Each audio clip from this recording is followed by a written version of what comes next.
নাইলে একজন মুসলমান, একজন মুমিন আল্লাহ এবং তার রাসূল এত বেশি পরিমাণ রমজানের মর্যাদা ফজিলত এত বলছে,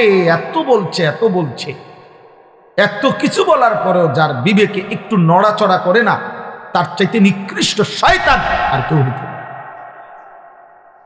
ওইটাই শয়তান। হ্যাঁ, আল্লাহ নবী সাল্লাল্লাহু আলাইহি ওয়াসাল্লাম বলেন, কুল্লু আমালি ইবনে আদামা লাহু ইল্লা সিয়াম। এক বান্দার তার সমস্ত আমল তার নিজের জন্য, নিজের আখিরাতের জন্য, কিন্তু আল্লাহ তাআলা বলে আমার বান্দা রোজা এটা ব্যতিক্রম। ক্বাল আল্লাহু আযজা ওয়া জাল ফাইন্না সাওমা লি ওয়া আনা আজজি বিহি। আমার বান্দা রোজা রাখছে শুধুই আমার জন্য, আমি নিজেই তার প্রতিদান দেব। ডান কাদের ফেরেশতাকে যেন আল্লাহ বলে, ফেরেশতা পুরা রমজান আমার বান্দার নেকি তুমি লিখবা না, আমি লিখবো, আমি দেব বান্দা। এই জন্য বাপ রমজানকে কেমনি কাটাবেন, রমজানের ফজিলত, রমজানের বৈশিষ্ট্য, রমজানের জন্য প্রস্তুতি মুমিনের আলাদা হওয়া উচিত।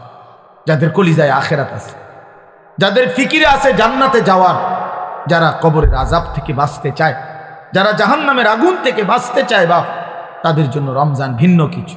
রমজান মানে আলাদা মাস, রমজান মানে আখিরাতের মাস, রমজান ফিকিরের মাস, মেহনতের মাস, রাত্রি জাগার মাস। রমজান মাসে দিনের বেলা রোজা রাখবে, রাত্রিবেলা রাত্রি জেগে তারাবি পড়বে।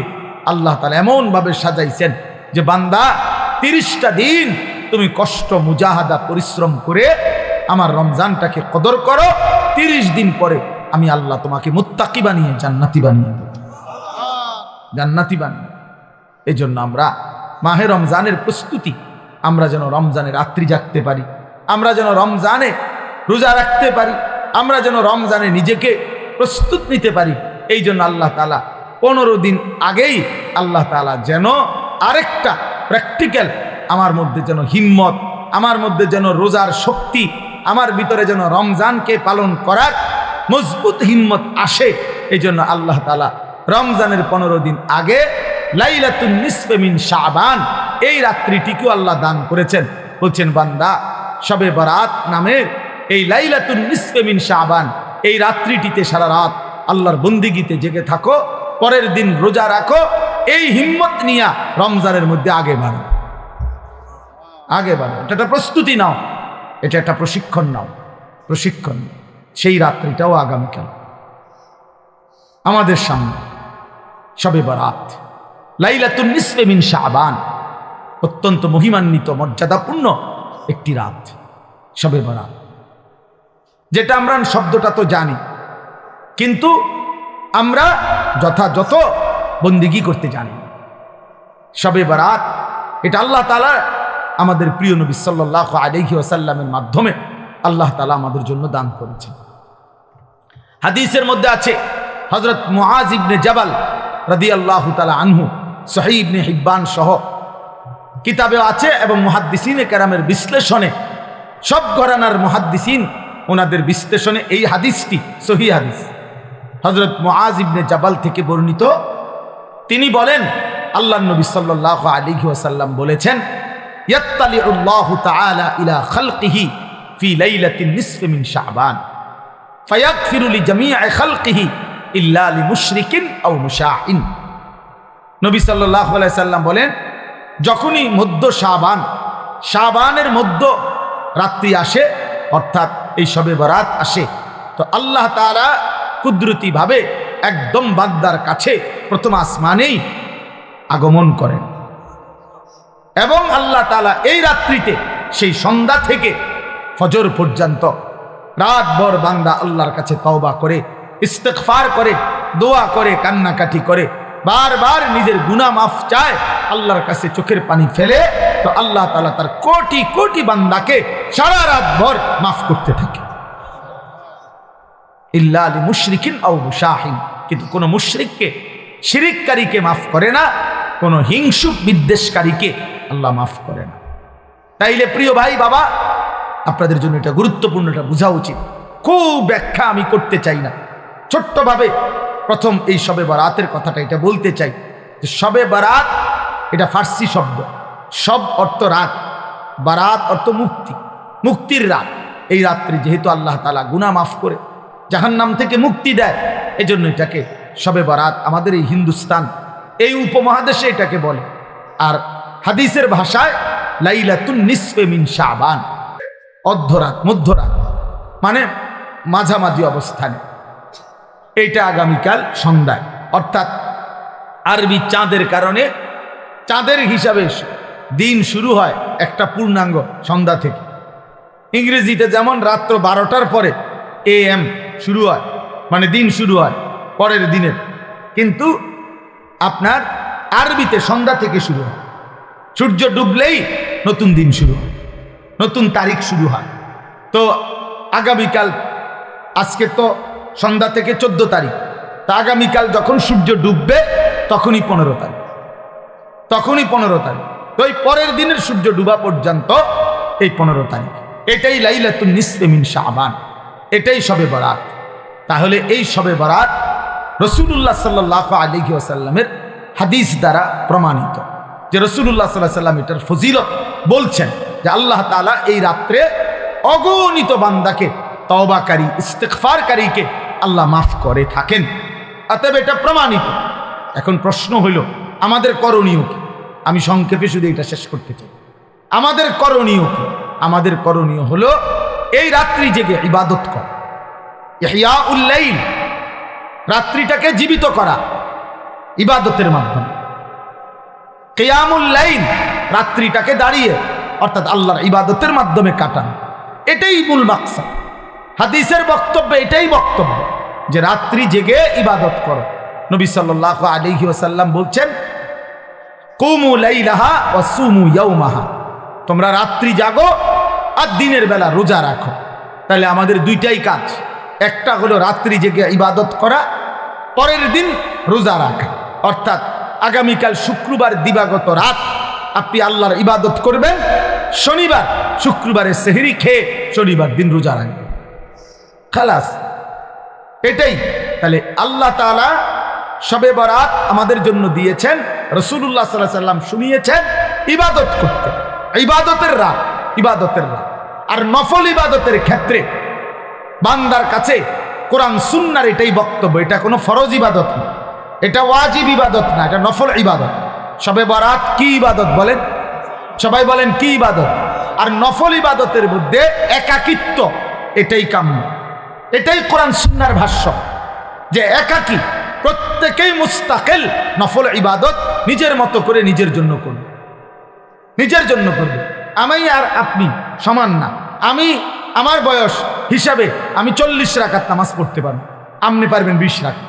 আরেকজনে 100 রাকাত নফল করতে পারবে সে ইচ্ছা করলে। সে তার বয়স মাত্র 20 বছর, তারেও আপনি দিলেন 12 রাকাত, 80 বছরের বুড়া মিয়ারও দিলেন 12 রাকাত। এটা ইনসাফ হলো না, এটা তো নফল হলো না, এটা তো বাধ্যতামূলক করে দিলেন, এটা তো বাধ্যতামূলক করে দিলেন। অথচ এই যুবক তো ইচ্ছা করলে এক রাত্রিতে সে 100 রাকাত নফল করতে পারত, কারণ তার তো শরীর আছে, তার তো সামর্থ্য আছে। আমরা কিতাবে পড়ছি আবু ইসহাক আস-সাবিঈ এক বড় বুজুর্গ ছিলেন। উনি বলছিলেন, যুবক যৌবনকালে এমন হাজারো রাত, শত শত রাত আমার জীবন থেকে গিয়েছে, যেই রাত্রিগুলোতে আমি এক রাকাতে পুরা সূরা বাকারা 3.5 পারার মতো পুরাটা তেলাওয়াত করে ফেলেছি, তেলাওয়াত করে ফেলেছি। হযরত উসমান রাদিয়াল্লাহু তাআলা আনহুর মতো সাহাবী এক রাকাতে পুরা মুকাম্মাল কোরআনুল কারীম এক খতম দাঁড়ায়া পড়ে ফেলেছে রাত্রি। তাইলে নফল আমল সবার কি বরাবর? কথা বলেন না কেন?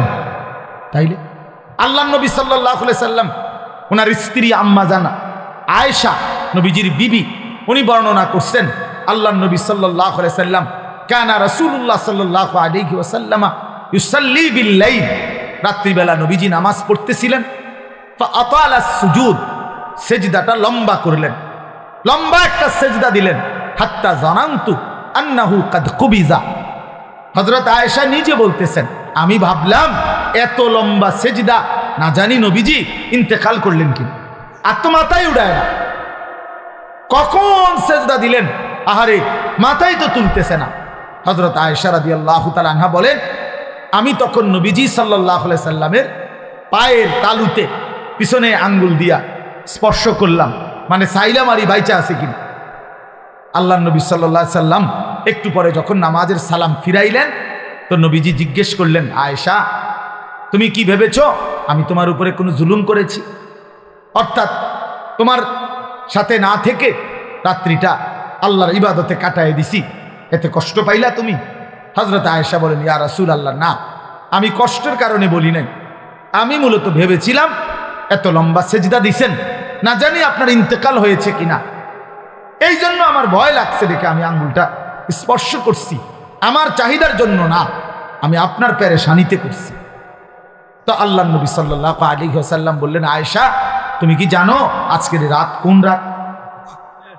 তখন হযরত আয়েশা বললেন, জানি না ইয়া রাসূলুল্লাহ, আপনি জানেন, আপনি বলেন। তো আল্লাহ নবী সাল্লাল্লাহু আলাইহি সাল্লাম বলেন, এই আজকের রাত্রি হচ্ছে লাইলাতুন নিসফে মিন শাবান, এটাই শবে বরাত, এটা শাবানের মধ্যরাত। এই রাত্রিতে আল্লাহ তাআলা যত লোক আল্লাহর কাছে গুনাহ মাফ চায়, তওবা করে, আল্লাহ তাদেরকে মাফ করে থাকে।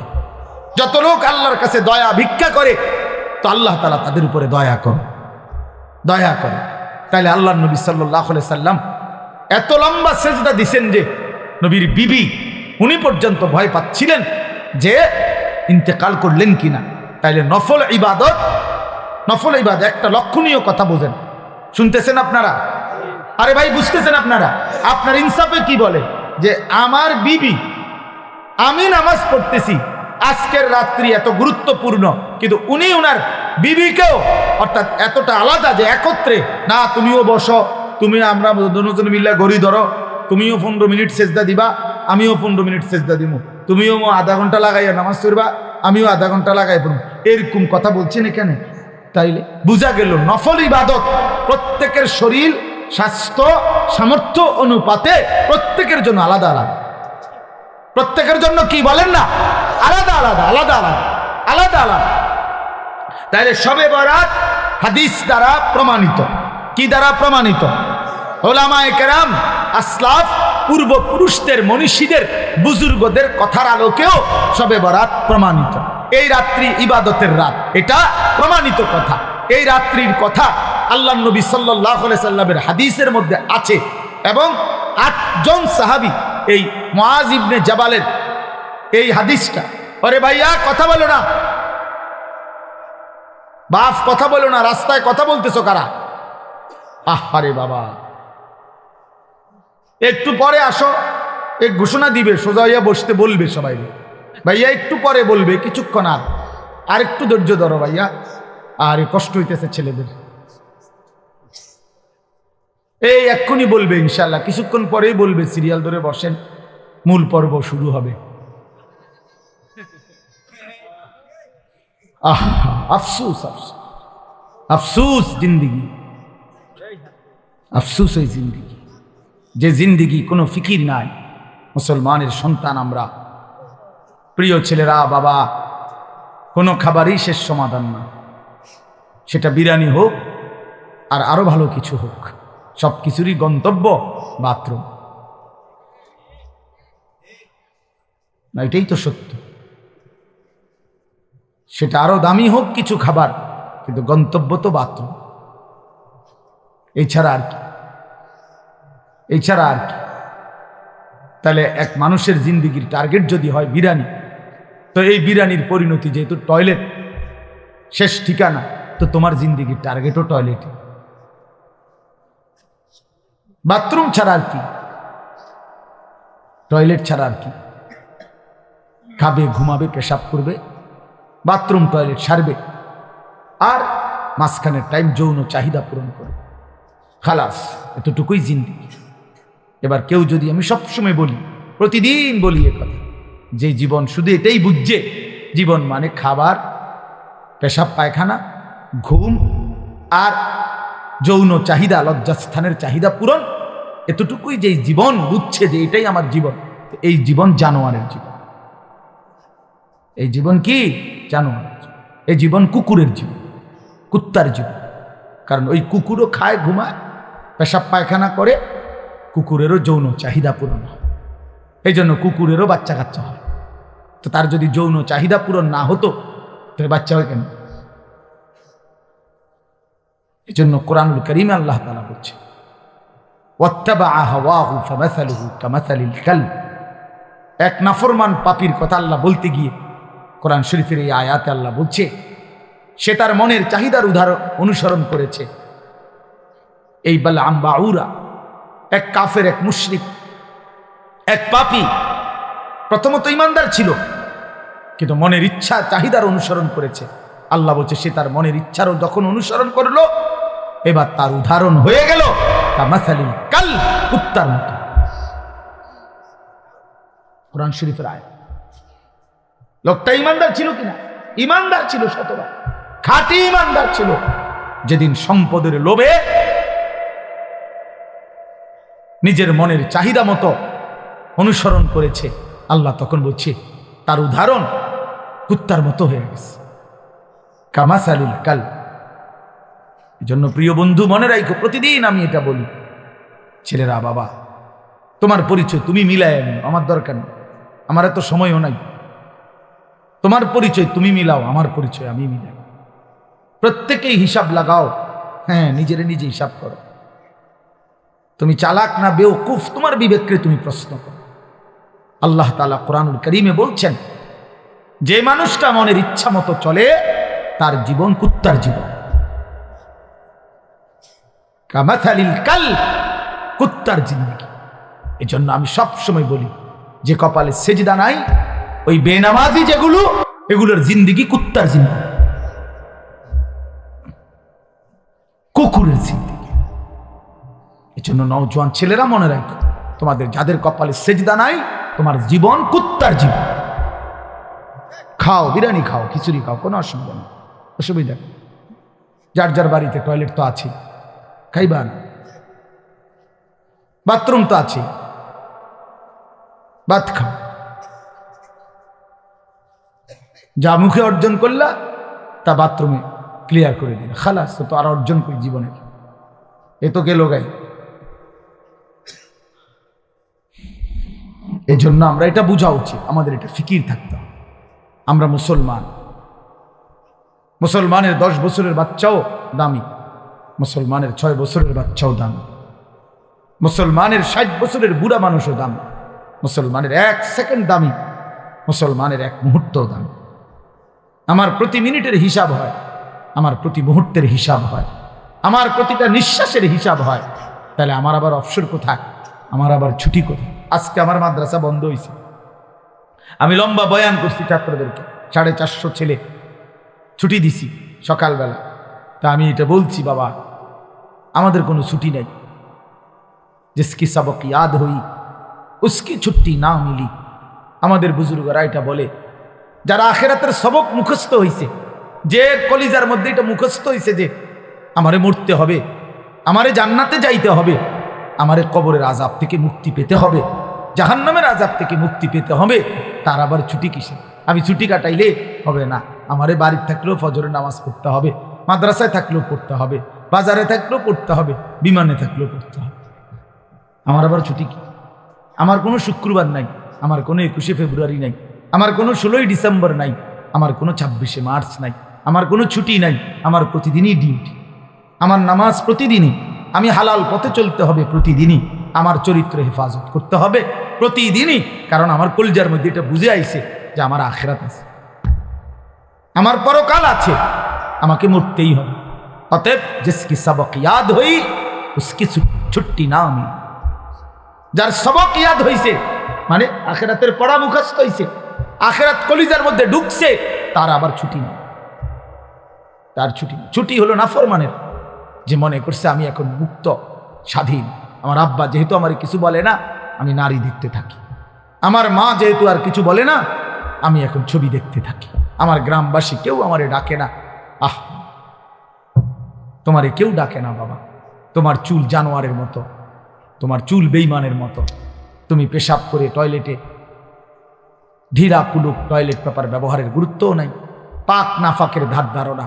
নিজের মাকেও দেখো, মানুষের বেডিরেও দেখো, আপন বোনকেও দেখো, রাস্তার মেয়েকেও দেখো। আহ, ওই দেখেন ওই ওরা কথা বলতেছে। মানে কিছু ছেলে থাকে অসভ্য, যে শক্ত অসীম, মানে এটা একবারে শক্ত। কিছু ছেলে এত নিকৃষ্ট বেয়াদব যে তার কথা হইল, আমি হুজুর জীবনেও কারো কথা শুনি না, আপনারটারে হঠাৎ করে শুনি না কি করব। হ্যাঁ হ্যাঁ, বাস্তবতা এটা। মানে এত বড় নিকৃষ্ট বেয়াদব যে আমি আসছি হুজুর এনে খিচুড়ি খাইতাম। হ্যাঁ, যেহেতু আপনার কথার কারণে দেরি হইতেছে দেখা বইয়া রয়েছি নিরুপায় হইয়া। কথা বুঝছেন না? হ্যাঁ, কাজে আমি যেহেতু কারো কথা শুনিয়ে না, আমি নজর রাখি ছেলে মিয়া, এটা আমার সারা জীবনের অভ্যাস। এই জন্য আমি 1 মিনিটে বললো, আমি হাসাহাসি তামাশা পছন্দ করি। আমরা আমাদের এই ছেলেদেরকে ফিরাইতে হবে, আমাদের এটা সিদ্ধান্ত। আলহামদুলিল্লাহ, আমরা আমাদের মাদ্রাসায়, আমার যে ক্যান্টনমেন্টের মাদ্রাসা, এই 8 তারিখ গত শনিবার আল্লাহর দয়ায় আমরা শুধু 16 বছর থেকে 30 বছর যাদের বয়স এমন ছেলেদের আলাদা ইসলাহি মজলিস করছি। সকাল 10টা থেকে 4:30 পর্যন্ত আমার মাওলানা ইয়াহিয়া বয়ান করছে, আমরা বয়ান করছি। আমার শায়েখ আল্লামা মুফতি মুশতাকুন নবী সাহেব, মুফতি আমজাদ সাহেব, মুফতি ইউসুফ বিন ইকবাল, ওনারা সব বয়ান করছেন। একজন বড় ডাক্তার বয়ান করছেন ধারাবাহিক ছেলেদের চরিত্র আখলাকের উপর। প্রায় 600 ছেলে শুধু এই বয়সে আসছে। আলহামদুলিল্লাহ, শুধু নওজোয়ান 16 থেকে 30-এর নিচে। এবং আমরা আরো বড় স্বপ্ন আছে ইনশাআল্লাহ। তো বললাম যে এটা আমার ইচ্ছা, আমার ছেলেরা বদলাইতে হবে আল্লাহর দয়ায়, ছেড়ে দেওয়ার কোনো সুযোগ নেই।